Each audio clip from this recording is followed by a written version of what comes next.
morning, everyone. I'm Samantha Giese, Managing Attorney at Curlin Walsh Law, and today I'm also your guest host for Where the Road Rises.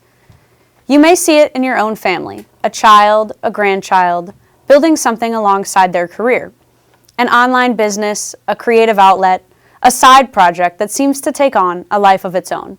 And you might find yourself wondering, how do they do it all? And what does it really amount to? What may look like a hobby from the outside is often something much more meaningful. An online store, a consulting practice, a YouTube channel, a growing brand. For me, that was music. These aren't just side projects anymore. They're a part of someone's life and a part of what they've built. And that raises an important question. How are these pieces of life being protected? For many families, this shift can feel unfamiliar. Parents and grandparents often built their lives around careers, homes, savings, retirement accounts. Today's generation is building something different, and often in addition to those same things. A side business, a digital presence, a personal brand. These ventures may not always look traditional, but they often represent real value, and in many cases, they are among the most meaningful things a person has created. There's a common misconception that estate planning is only for people with significant wealth.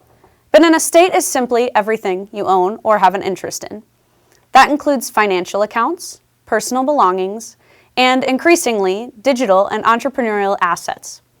So when someone builds an online store, a freelance business, a content platform, or a consulting practice, those are not side notes. They're a part of their estate. Here's where things become more complex. Many of these assets exist entirely online.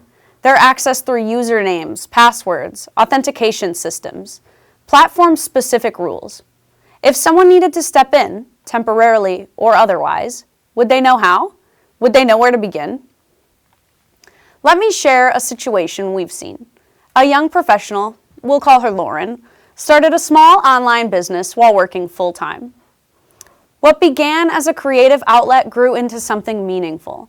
She had an online store, a steady stream of customers, and a growing presence online. From the outside, it still looked like a side project, but in reality, it had become a more important part of her life. Over time, Lauren began to recognize that what she had built wasn't something she could leave unaddressed. If something unexpected were to happen, or even if she simply needed help for a period of time, would anyone know how to access her accounts? How to manage what she created? So she took a thoughtful step. She put clear guidance in place. She documented her accounts, how things worked, and who she trusted to step in if needed. Nothing about her day-to-day changed, but what did change was the clarity. What Lauren put in place created clarity. And without that kind of clarity, families are often left in a very difficult position. It's not just about access, it's about uncertainty. Someone may step in and ask, where do we begin? What matters most here? What would they have wanted us to do? In many cases, decisions are delayed, opportunities are missed, and more than anything, people are left trying to make decisions without direction. It's not just about preserving assets. It's about making things easier for the people you care about, by giving them a clear path forward. This is where generations often meet in a new way. A parent or grandparent may wonder, how do I help them think about this?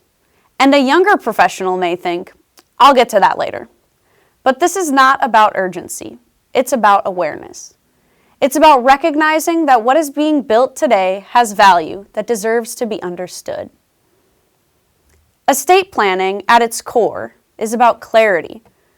It's about putting your wishes in writing so that if someone ever needs to step in, they know who should be involved, what should happen, and how things should be handled.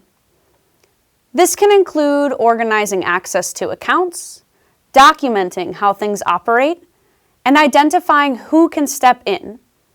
It's not about complexity, it's about guidance. For many people, these ventures represent creativity, independence, and growth. They're not just financial, they're personal. And when you take the time to put a plan in place, you're saying this matters.